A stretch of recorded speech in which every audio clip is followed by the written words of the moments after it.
복음이란 제목으로 말씀 증거합니다. 복음. 100년간은 기업은 사명 선언문이 있습니다. 그리고 그 사명 선언문을 주기적으로 반복 학습하며 초심을 지킵니다. 마찬가지로 어떻게 보면 당연히 우리 신앙의 기초, 신앙의 출발에 대해서 반복 학습하면서 주기적으로 그 원초적인 복음에 대한 신앙 고백을 해야 합니다. 기독교는 영어로 크리스천이티라고 합니다. 한자 음역이죠. 예수 그리스도를 믿는 종교, 바로 기독교입니다.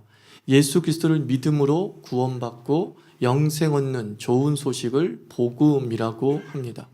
복음은 크게 5가지 단락으로 이렇게 구체적으로 해석할 수 있다고 말씀을 드렸습니다. 다시 반복합니다. 성경은 이렇게 얘기합니다. 우리는 하나님의 명품이라고 말씀합니다.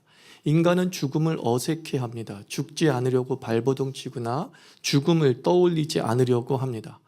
이것은 인간이 죽을 존재로 만들어지지 않았다는 증거입니다. 하나님께서는 인간을 영생하도록 만드셨습니다.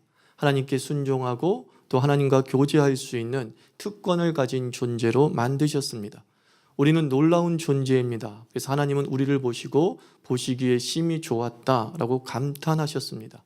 하나님은 인간을 로봇이나 종으로 만들지 않고 통치자로 만드셨습니다. 하나님의 형상을 가진 영물로서 창조된 세상을 다스리게 했습니다. 그러나 두 번째, 우리는 하나님을 싫어하게 됩니다. 대단한 존재로 창조된 사람에게 영생 대신 죽음이 들어왔습니다. 죽음은 죄의 대가입니다. 하나님을 떠난 자는 정령 죽으리라고 하나님께서 말씀하셨습니다. 그러면 우리를 죽음에 이르게 하는 죄가 무엇이었습니까? 죄의 본성은 크게 3가지입니다. 죄란 하나님과 대항하는 겁니다. 마귀는 하나님처럼 되려고 하나님께 대항했습니다. 그리고 사람의 영혼을 조종해서 끊임없이 하나님을 향해 삿대질하게 합니다. 죄란 하나님이 필요 없다고 하는 것입니다. 하나님을 믿느니 나를 믿는다고 말하는 사람이 있습니다. 또 하나님을 믿을 필요가 없을 만큼 착하다고 말하는 사람이 있습니다. 그것이 바로 죄입니다. 죄란 하나님을 귀찮게 여기는 것입니다. 하나님의 뜻대로 사는 것이 억압처럼 여겨집니다. 마음대로 살고 싶어서 하나님을 모른 척하는 것 역시 죄입니다. 하나님의 존재 자체를 느끼지 못하고 하나님 없이도 살 수 있다는 그 잘난 척이 죄요. 그 죄의 결과로 죽음이 온 것입니다. 우리에게 일어나는 슬픔, 아픔, 결핍, 불만은 다 죄의 결과입니다. 죄를 해결받지 않는 한 육체적, 심리적, 경제적 악순환을 끊을 수 없습니다. 3번째, 우리를 향한 하나님의 법이 있습니다. 우리를 너무나 사랑하시는 하나님께서 우리의 죄에도 불구하고 영생을 주시기로 작정하셨습니다. 죄의 삭은 사망이지만 그 사망을 하나님의 아들이신 예수 그리스도에게 짊어지게 하셨습니다. 2000년 전에 이 땅에 오신 예수님은 완전한 인간이요 완전한 사람 하나님이셨습니다. 그런데 십자가에서 죽으실 때만큼은 예수님은 완전한 인간으로 고통을 당하셨습니다. 왜냐하면 인간이 지은 형벌을 인간이 받아야 하지만 인간은 그 죽음의 형벌을 받을 수 없기 때문에 받으면 그것으로 끝이기 때문에 죄의 대가로서의 죽음, 그것을 사람으로 오신 하나님 예수께서 감당하셨습니다. 이것을 하나님의 공의라고 합니다. 하나님께서는 자신의 독생자 예수 그리스도를 십자가에 못 박아 죽이시고 그리고 죄인이 받아야 할 형벌을 받게 하셨습니다. 하나님은 십자가에서 죽으신 예수를 3일 만에 부활시키셨습니다. 이것은 우리의 미래의 보증수표입니다. 너희들도 예수처럼 죽음을 이기고 다시 살 수 있다는 것을 우리에게 보여줍니다. 그리고 4번째, 우리에게는 이제 기회가 있습니다. 하나님께서는 십자가에서 죽으시고 3일 만에 부활하신 예수님을 하나님으로 믿기만 하면 구원해 주겠다, 영생을 주겠다 약속하셨습니다. 나의 죄 때문에 십자가에서 죽으신 예수님, 그분으로 인해서 내 죄가 용서받았고 이제 나는 예수님과 함께 천국에 갈 수 있다는 믿음의 고백만으로 우리를 회복시키시기로 결심하셨습니다. 이 구원의 복음에 대해서 어떤 이든 얘기합니다. 너무 불합리하다라고 말합니다. 여러분, 쉬운 길인데 못 믿을 것 없지 않습니까? 아무리 불합리하게 보인다 할지라도 쉬운 길이지 않습니까? 어려운 길이 합리적입니까? 타 종교는 죄를 짓지 않으면 극락에 간다, 천국에 간다, 저승에 간다라고 얘기를 합니다. 인간이 죄를 짓지 않을 수 있습니까? 죄를 짓지 않는 자만이 극락에 간다. 죄를 짓지 않는 자만이 천국에 간다. 이것은 불가능한 교리입니다. 그러므로 하나님께서 그 불가능한 것을 가지고 우리에게 구원을 주시는 것이 아니라 너무나 가능한 것으로 우리에게 구원을 주시는 자비의 하나님이십니다.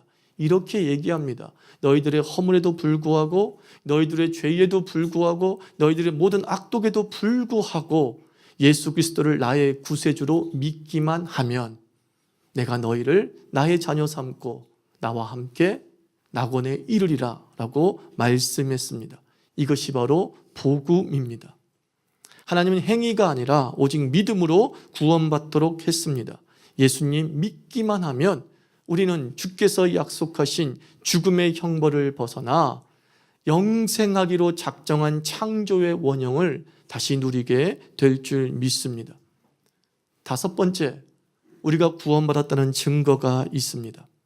성경은 이렇게 말씀합니다. 사람이 마음으로 믿어 의에 이르게 되고 입술로 시인하여 구원에 이르게 된다. 우리 입에서 나오는 고백이 바로 구원의 증거입니다. 죄인임을 인정합니다. 나의 힘으로 죄를 해결할 수 없음을 인정하며 회개하게 됩니다. 예수님께서 나의 죄를 위해 십자가에 못 박히신 것을 인정합니다. 예수님 때문에 나의 모든 죄가 용서받았음을 입술로 인정합니다. 예수님을 나의 주, 나의 하나님으로 믿게 되고 하나님을 아버지라 부르게 됩니다. 이것을 구원의 확증이라고 성경은 말씀하고 있습니다. 갈라디아서 4장 6절, 너희가 아들인 고도 하나님이 그 아들의 영을 우리 마음 가운데 보내사 아바 아버지라 부르게 하셨느니라. 심지어 하나님을 아버지라고 부르며 기도하고 있다는 그 자체가 우리가 예수 그리스도를 믿는 구원에 이뤘다는 것을 확증하고 있습니다. 주일에 예배를 드리겠다는 마음이 생깁니다. 삶의 풍성함을 만끽합니다. 부자된 느낌을 경험하게 됩니다. 이 모든 것이 약속의 선취입니다. 요한복음 6장 35절, 내가 곧 생명의 떡이니 내게 오는 자는 결코 줄이지 아니할 터이요 나를 믿는 자는 영원히 목마르지 아니하리라. 단순히 죽음 이후의 삶만 주께서 보장하시는 것이 아니라 구원은 저 죽음 이후에 펼쳐질 영원한 삶의 원형을 이 땅에서 맛보는 통로가 무엇이냐? 믿음입니다. 예수 그리스도를 나의 구세주로 믿는 것, 요약하면 예수님께서 십자가에서 우리의 죄를 위해 죽으시고 3일 만에 부활하셨고 예수님을 나의 하나님, 나의 구원자로 믿으면 천국 간다. 이것이 기독교 복음입니다. 복음이 무엇이냐라고 물어보면 예수님의 이야기를 하면 됩니다. 예수께서 십자가에서 나의 죄를 위해서 죽으시고 3일 만에 부활하셨으며 예수님은 나의 하나님이요 나의 구세주입니다. 이것이 기독교의 핵심이고 우리가 끊임없이 반복해야 되고 주기적으로 신앙 고백해야 될 기초이고 반석입니다. 이제 복음을 우리가 아닌 나 한 사람에게 적용해 봅시다. 우리를 위해서 죽으신 예수님, 그러나 또한 나 한 사람을 위해 예수님께서 죽으셨습니다. 천하가 산 생명이 천하보다 귀하다고 예수님께서 말씀했습니다. 나 한 사람을 세상과 바꾸지 않는 아버지 하나님이 우리 하나님이십니다. 예수 안에서 한 사람인 나의 놀라운 존재감을 발견할 때 예수 제대로 믿은 것입니다. 한 사람은 별거가 아니라 우주를 변화시키는 하나님의 시작이기 때문입니다. 한 사람이 얼마나 중요한지요. 1645년 단 한 표의 투표차로 대영 제국이 올리버 크로멜에게 전 영국을 다스리는 통치권을 주게 됩니다. 1649년 영국의 찰스 1세는 단 한 표 때문에 처형되었습니다. 1776년 미국은 단 한 표 차로 독일어 대신 영어를 국어로 채택하게 됩니다. 1875년 프랑스는 단 한 표 차로 왕정에서 공화국으로 바꾸는 새 역사를 쓰게 됩니다. 1923년 아돌프 히틀러는 단 한 표 때문에 세계 역사를 전란으로 뒤집어 놓은 나치당을 장악하게 됩니다. 한 명은 결코 작은 수가 아니라고 인류사는 이야기하고 있습니다. 세상을 뒤바뀌기에 충분한 숫자는 몇 명이냐? 단 한 명입니다. 기독교는 그 한 명을 소중히 여기는 종교이고, 예수 그리스도는 불특정 다수의 우리를 위해서 죽으신 것이 아니라 바로 특정된 나를 위해서 죽으셨습니다. 그 특정된 나가 세상을 바꿀 수 있는 출발입니다. 그 한 명이 세상을 변화시키는 출발이 됩니다. 그런데 이 시대는 나 한 사람인 자기를 무시하는 시대입니다. 열등감에 빠져 자기를 비하합니다. 자기에 대한 자부심을 상실했습니다. 또는 교만해져서 다른 사람을 무시하며 분란을 일으킵니다. 또는 쉽게 낙심하며 쉽게 우쭐해집니다. 왜 그런지 아십니까? 앞서 말한 대로 다 죄 때문이에요. 죄는 비교의식에 빠지게 합니다. 다른 사람을 통해 자기를 발견하게 하는 거예요. 다른 사람보다 나으면 교만해지고 다른 사람보다 못하면 열등해져서 우울해집니다. 다 죄의 역사입니다. 서울대를 수석으로 합격했는데 사시 합격한 사람을 부러워한다고 하죠. 사시에 합격했는데 장관 된 사람을 부러워한다고 하죠. 행복할 위치에 있으면서도 행복하지 못한 이유만 찾는 것, 그게 바로 죄의 역사예요. 끊임없이 죄는 우리의 무가치함 또는 우리의 지나친 교만을 자극한다는 겁니다. 온전한 나를 보지 못하게 하는 거죠. 예수님을 믿는다는 것은 죄를 끊는 겁니다. 죄의 노예에서 해방되는 것입니다. 기독교는 예수님 안에서 우리 개개인이 얼마나 대단한 존재인지를 발견하기를 원하시는 것입니다. 예수 그리스도를 믿는 믿음으로 우리를 부르신 이유는 하나님께서 너를 만드실 때 얼마나 대단한 존재로 만들어진지 아니? 너는 죄의 오염으로 더럽혀진 존재이지만 사실은 그 안에 놀라운 보석의 가치를 담고 있는 원석인 것이야. 성경 에베소서 2장 10절 말씀 보면 너희는 나의 하나님의 만드신 바라 그랬어요. 만드신 바라, 마스터피스. 너는 내가 걸작품이다 라고 말씀하고 있습니다. 하나님께서 우리를 어떻게 만드셨다고요? 걸작품으로 만들었습니다. 상품과 작품이 있다고 하죠. 상품은 비교 가능한 것입니다. 상품은 비교해야 되는 거예요. 옷을 살 때도 상품이기 때문에 비교합니다. 그래서 무엇이 더 싸고 무엇이 더 좋고 따지죠. 그리고 상품은 시간이 지날수록 가치가 하락하는 것입니다. 반면에 작품은 비교 불가능한 것입니다. 레오나르도 다빈치의 작품과 미켈란젤로의 작품을 비교할 수 없습니다. 그거는 그 나름대로의 가치가 있는 거고 그 작품은 시간이 지날수록 가치가 상승하게 되는 거죠. 하나님께서 우리에게 믿음 이후에 자아상으로 주신 것이 무엇이냐? 너희는 상품이 아니라 작품이라는 겁니다. 죄의 노예 상태에 빠져 있을 땐 우리는 언제나 자기를 상품으로 생각하고 끊임없이 비교하면서 조금 낫다 싶으면 교만해지고 조금 못하다 싶으면 우울감에 빠지고 열등감에 빠지게 되는 이유. 죄는 끊임없이 나를 상품으로 몰아가는 거예요. 그러나 하나님께서는 얘기합니다. 너희는 시간이 지날수록 그 가치가 상승하는 작품이다. 너 존재 자체만으로 가치가 있는 존재이다 라고 말씀하고 있습니다. 작품은 시간을 두려워하지 않는 거죠. 도금과 순금이 있다고 한다면 도금은 시간을 두려워합니다.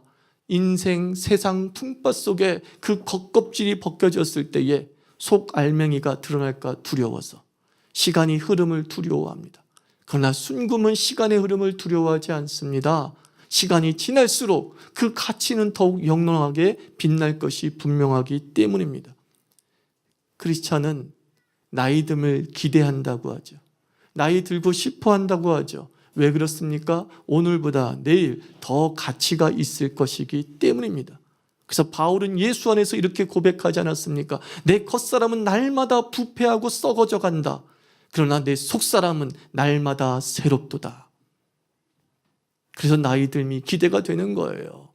얼굴은 늙어가고 주름 사이에 늙어갈지 모르겠지만 신앙의 연수가 1년, 2년, 3년 그리고 50년이 되었을 때에 얼마나 내가 예수를 닮아 있을까 상상해 보니까 나이 듦이 기대되는 역사를 안고 있는 신앙인이 바로 기독교인입니다. 교회에 의외로 노처녀가 많다고 합니다. 그런데 두려워하지 않습니다.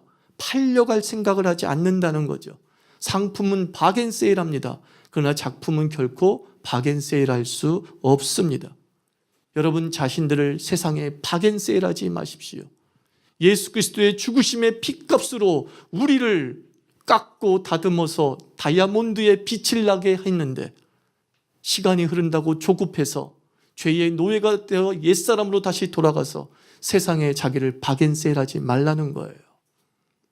구원받은 믿음의 자아상을 가진 이들은 온전한 자기의 가치를 내다보면서 하나님께서 만드신 그 걸작품의 빛을 드러내며 살게 되는 것입니다. 혹시 아직 예수를 믿지 않거나 예수에 대한 확신이 없거나 또는 언젠가 믿을 수 있겠지라고 하는 생각을 하는 사람에게 로댕의 생각하는 사람 조각상을 얘기하고 싶어요. 로댕의 생각하는 사람은 단테의 신곡에 나오는 장면을 조각한 것인 것 다 아실 겁니다. 어떤 장면이었습니까? 지옥 문 앞에 선 사람을 묘사하고 있는 거죠. 이 사람은 지옥문 앞에 서서 고개를 숙이고 생각하고 있는 거예요. 그게 무슨 뜻인 줄 아십니까? 늦었다라는 뜻이에요. 로댕의 생각하는 사람은 늦은 사람을 조각한 거예요. 너무나 늦은 사람.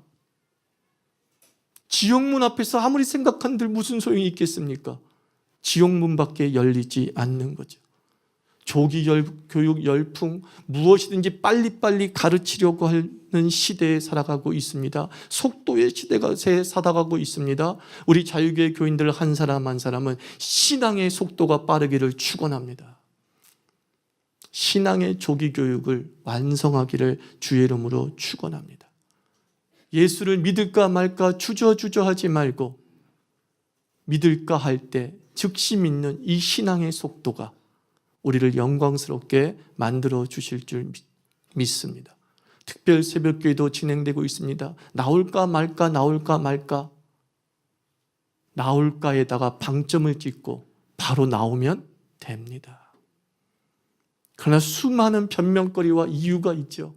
장가 가야 되고 농사 지어야 되고 애들 밥 먹여야 되고 수많은 이야기들이 마태복음에 이미 기록되어져 있잖아요. 초청을 받았을 때 그 초청에 응하지 못한 이들이 다 삶의 이유를 얘기했어요. 장가 가야 돼요. 농사 지어야 돼요. 소 키워야 돼요. 그것이 그들로 하여금 주의 부르심에 늦게 반응하게 만들었죠. 갈 마음은 있었어요. 그러나 무엇을 놓쳤어요? 타이밍을 놓쳤어요. 그들의 마음엔 긍정의 태도를 가지고 있었어요. 그러나 타이밍을 놓쳤어요. 그게 끝이었던 거예요. 우리 자유교회 교인들 한 사람 한 사람 로댕에 생각하는 사람이 되지 마십시오. 주께서 부르실 때, 주께서 축복으로 우리를 부르실 때, 주께서 사명으로 우리를 부르실 때 고개 숙여서 어떻게 할까 생각하는 것이 아니라 실행에 옮길 때에 그 믿음의 실행이 우리를 건강한 자아상을 성립하게 만들고 그 자아상대로 되는 인생의 문이 열리게 될 줄 믿습니다. 여러분들은 가장 소중한 것을 세상 사람, 여러분들이 가장 소중한 것을 사랑하는 사람에게 주려고 할 것입니다. 이 하춘원 목사가 여러분에게 줄 수 있는 가장 소중한 것은 바로 예수입니다. 이 예수 오늘 선물로 받아가시기 바랍니다. 그리고 그 예수의 영광 속에 살아가는 복된 크리스찬 되기를 주의 이름으로 축원합니다. 기도합시다. 하나님 아버지, 복음을 다시 반복합니다. 가장 기초 신앙으로 다시 돌아갑니다. 반석이 든든해서서 잘 짓고 잘 짓는 인생 건축가 되게 하여 주시고, 복음이 선포될 때 우리에게 즉각의 마음을 주시옵소서. 말씀이 선포될 때 속도감 있게 하여 주시옵소서. 주께서 우리를 완성하시고자 하는 그 자아상이 먼 훗날 이루어지는 것이 아니라 아멘하고 순종하는 그 순간 이 건강한 자아상이 우리의 현실 되게 하시옵소서. 기도하겠습니다.